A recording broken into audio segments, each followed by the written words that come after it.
teman-teman, Manji TV, yokoso. Kembali lagi sama saya, Nadia dari Chiba. Ya, jadi setelah beberapa waktu saya nggak muncul-muncul ya di kontennya Manji TV, sekarang saya datang membawakan kisah saya. Kisah apa tuh? Dan bukan kisah ya, saya cuma mau sedikit share tentang pengalaman saya dulu waktu kerja, waktu di Hakeng. Saya di outsourcingkan ke hotel untuk kerja di sana selama beberapa bulan sebagai front office resepsionisnya mereka, sebagai front. Nah, di sini saya mau sedikit share apa aja pengalaman saya waktu di sana, dan semoga bisa menjadi bayangan buat teman-teman nanti yang berminat untuk kerja di resepsionis atau frontnya hotel di Jepang. Ya, jadi saya udah dikasih contekan pertanyaannya sama Aldo-san. Kita ikutin aja rutenya ya. Oke.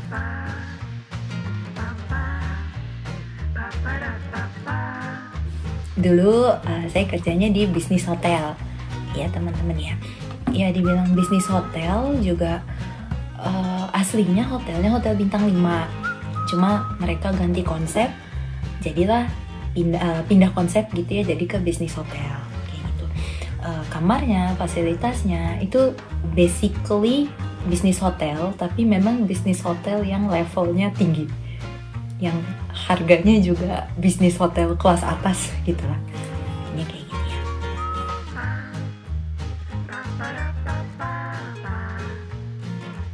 Kebetulan hotel yang tempat saya di outsourcingkan itu di pusatnya tempat wisata yang ada di Hiroshima.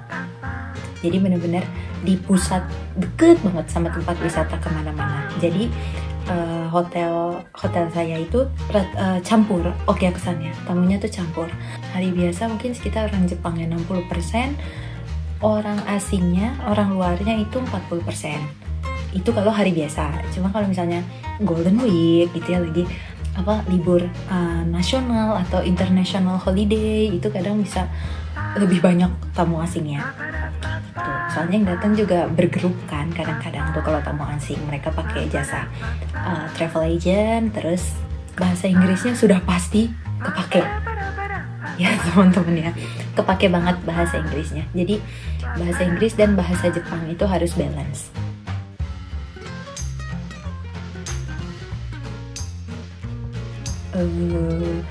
Yang tinggi itu seberapa ya?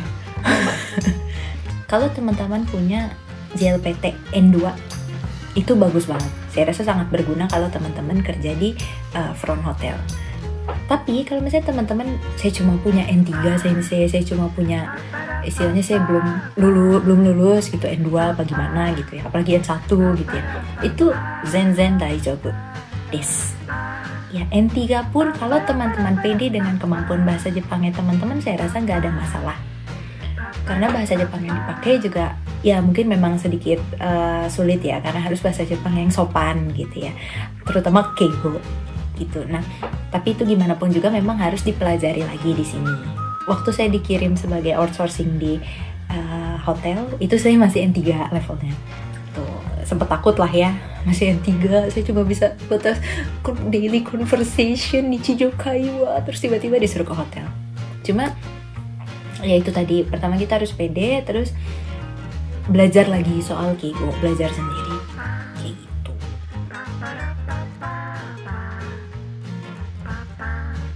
Aslinya shiftnya ada 3, total shiftnya ada 3, ada shift pagi, shift malam, sama ini shift si osobang itu, shift tengah-tengah. Nah, kalau saya seringnya dapat shift pagi sama si osobang ini ya. Nah, shift paginya itu dari mulai jam 9.30 sampai jam 6 sore, istirahatnya 1 jam.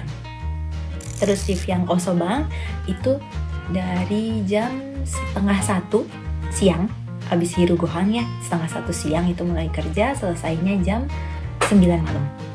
Kalau dari pagi ya, paginya kita bantu ngurus check out gitu ya, siapa yang belum check out, ada seisang, ada pembayaran yang harus diselesaikan apa enggak pas check out, kayak gitu. Itu tim shift pagi yang ngurus. Terus kalau yang shift pagi mereka juga mengurus kayak seiso, bed making, orang-orang yang bersih-bersih kamarnya. Ngurus dalam artian kadang ada tamu yang dia tuh belum check out, padahal udah jamnya check out. Nah itu kita yang harus menghubungi si tamu, terus kita sampaikan ke si orang kebersihannya itu, kayak menjembatani lah tuh istilahnya. Nah itu juga sama kalau misalnya ada tamu yang minta untuk dibersihin kamarnya padahal dia masih belum check out, memang dia berapa hari gitu nginep di hotel ya. Nah kita juga yang koordinasi sama tim kebersihannya, tim seisonya itu tadi. Itu siang. Terus menjelang sore kita siap-siap check-in.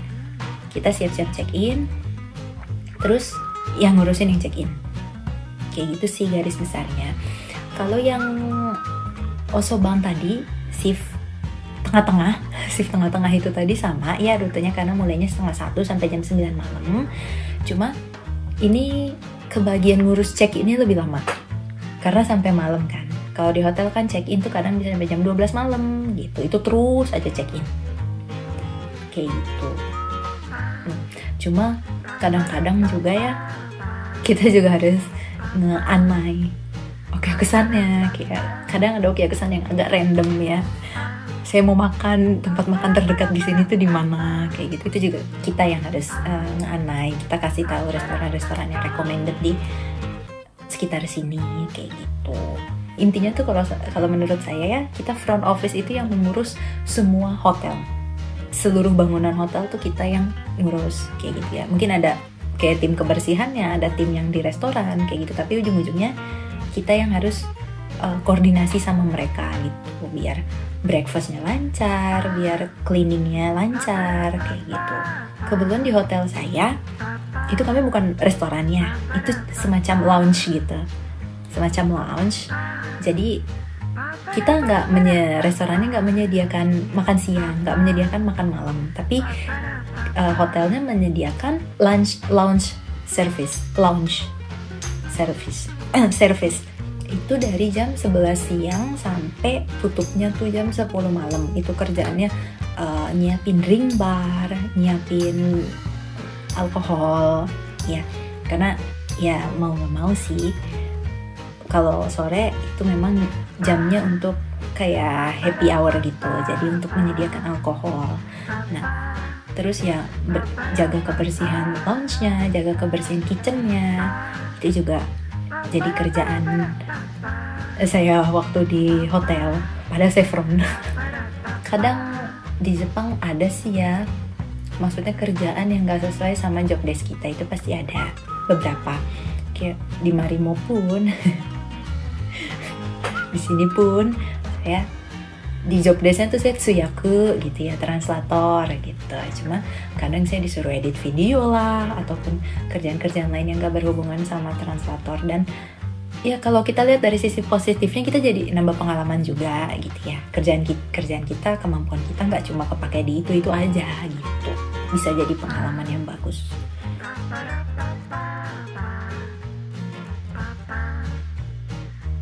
Suka dukanya kerja di hotel,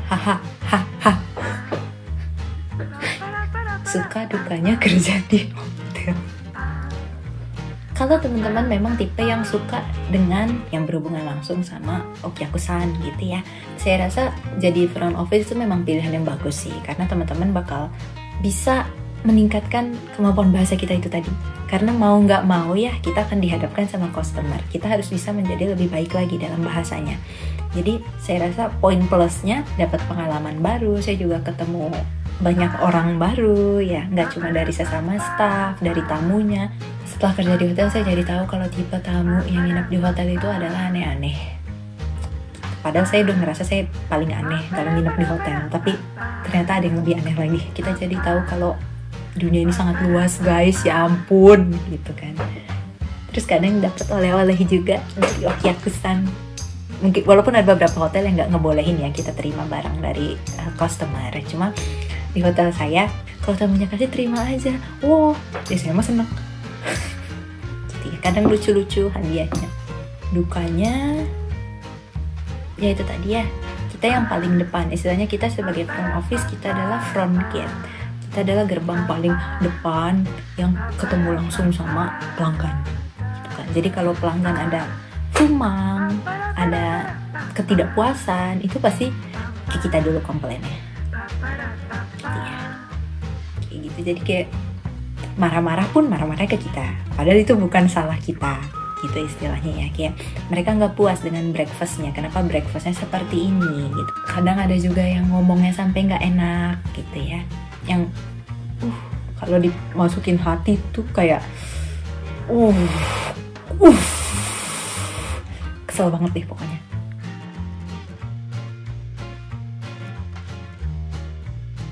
Saya dulu sempat ikut sebelum mulai outsourcing, kayak ya pelatihannya gitu sehari 8 jam selama 3 hari. Wow. Ya, intinya di seminar itu tuh kita diajarin kalau misalnya memang penampilan itu yang pertama kali diperhatikan sama tamu. Gitu. Kenapa? Karena sebelum kita menyapa, mereka tuh sudah lebih dulu melihat penampilan kita. Jadi sebisa mungkin penampilan kita tuh harus kampeki. Nah, kampekinya ini seperti apa? Ada 2 tipe teman-teman. Jadi ada yang namanya seiketsukan sama midashinami. Mungkin teman-teman baru pertama dengar ya seiketsukan sama midashinami ya. Seiketsukan sendiri itu ke bagaimana kita menunjukkan diri kita tuh kelihatan bersihnya. Saya dulu dianjurkan kita sebagai perempuan, walaupun kita sebagai staf perempuan, walaupun pakai masker gitu ya, karena itu zaman-zamannya masih belum bebas buka masker ya. Jadi staf harus terus pakai masker. Walaupun pakai masker, tapi kita harus tetap berdandan. Kenapa kita harus tetap berdandan? Karena supaya kita nggak kelihatan dekil, nggak kelihatan kusem, nggak kelihatan dekil, kita kelihatan cerah, kayak gitu. Nah, ini yang seiketsukan ya, menurut saya kelihatan cerah. Itu untuk yang perempuan. Kalau yang laki-laki ya cukur kumis kayak gitu ya. Jadi mukanya nggak kelihatan berantakan gitu loh. Kita harus kelihatan sangat profesional, elegan gitu ya. Itu seiketsukan. Nah, terus kalau midashinami ini lebih ke keseluruhan penampilan kita. Mulai dari ujung rambut sampai ujung kuku, ujung jari sepatu pun, ujung sepatu ya. Oke. Dulu kalau di hotel saya peraturannya banyak, kayak rambut tuh perempuan harus dikuncir, kalau berponi-poninya harus yang kayak dicatok itu loh. Saya nggak pernah pakai, pokoknya nggak boleh mencuat sana sini gitu, kayak gitu. Pokoknya harus klimis deh, kayak gitu. Terus kuku, sampai kuku pun ya, kuku tuh misalnya nggak boleh lebih dari 1 cm kayak gitu. Intinya kita look presentable enough, kita kelihatan cukup presentable, enak dilihat sama tamunya. Seragam nggak boleh lecek, terus nggak boleh ada noda setitik pun gitu ya. Kalau ada bekas misalnya fondi, bekas bedakan gitu, harus dibersihin gitu, baru keluar ke meja resepsionis gitu, teman-teman. Itu seiketsukan sama midashinami ya. Jadi mungkin yang harus mulai sekarang, yang teman-teman harus perhatikan kalau mau bekerja di resepsionis di front office-nya hotel, yang pertama bahasa Jepang, bahasa asing, bahasa Indonesia pun harus dikuasai dengan baik. Yang kedua, dari penampilannya juga harus diperhatikan. Mungkin teman-teman yang sekarang bukan kurang memperhatikan penampilan ya, kayak mungkin itu bisa diperbaiki lagi ya, karena memang tamu-tamu yang datang itu mereka pertama akan melihat penampilan kita dulu gitu, baru bagaimana kita menyapa mereka, bagaimana bahasa kita, penggunaan kotoba kita. Oke, sekian pengalaman saya waktu saya kerja di hotel sebagai front office ya. Teman-teman yang mungkin teman-teman yang mulai sekarang atau lagi kepikiran aja nih gitu, yang lagi kepikiran mau kerja di hotel, yang lagi nungguin COI atau segala macamnya, mungkin bisa dijadikan sedikit pandangan ya, jadi sedikit bayangan kira-kira nanti kerja front office tuh kayak gimana. Terima kasih sudah menonton, semoga bermanfaat. Sampai ketemu di video selanjutnya. Bye bye.